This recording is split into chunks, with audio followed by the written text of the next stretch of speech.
Yo!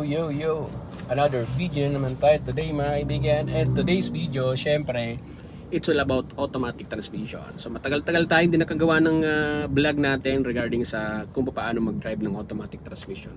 So this video, gagawa natin yan ng maiksing tutorial lang. Kasi may mga nagtatanong kung ano ba unahin, neutral muna, bago drive, bago umabante ang sasakyan. So ito mga kaibigan, panoorin nyo hanggang sa matapos ang video na to, lalong-lalo na kung ikaw ay isang beginner. So let's go! Alright, huwag na natin patagalin. So mapansin nyo ay nakalagay po yan sa park mode.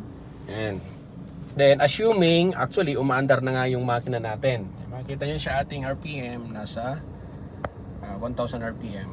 Yan. Below 1,000 RPM. So paano ba natin paabantehin ang isang automatic transmission? Okay, ipapakita ko muna sa inyo mga kaibigan yung ginagawa nung iba. Okay, so ang ginagawa nila, nilalagay muna sa neutral.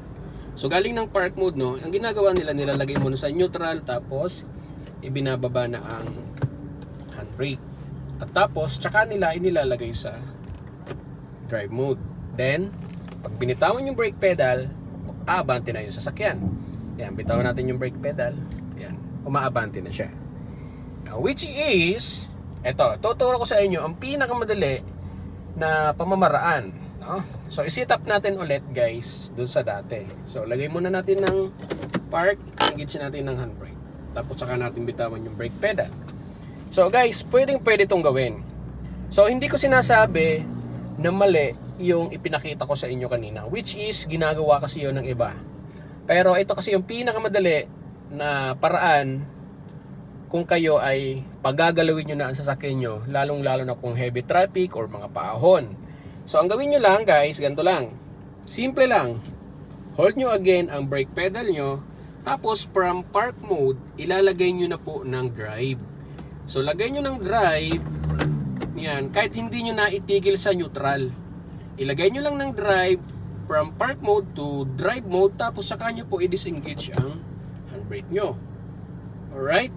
So which is mas madali ito kumpara doon sa ipinakita ko sa inyo kanina na itinitigil natin sa neutral. So since naka-drive na siya, pag binitawan natin yung brake pedal, aabante na po ang kotse natin.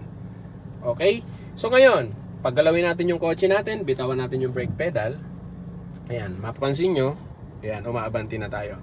So paano natin to gagawin yung pag-stop, yung pagtigil? So obviously, syempre, titigil tayo. So brake tayo ng konti. Ayan, pagtigil natin mga kaibigan, ayan, gently press ng brake pedal. Tapos ganito lang ulit ang gagawin nyo guys. Ilagay nyo na sa park mode. Ayan, huwag nyo na itigil sa neutral. Ayan, park mode, tapos hatakin nyo lang yung handbrake nyo. Then, tsaka nyo bitawan yung brake pedal. Then, that's it. So, ganun lang po mga kaibigan ang gagawin nyo kapag kayo ay nagpatakbo ng isang automatic transmission or kayo ay tumigil. So, kahit huwag nyo lang i-stay sa neutral. So, lagi nyo lang tatandaan, engage ng handbrake at kahuli-huli yung bibitawan or tatapakan ng brake pedal. That's it.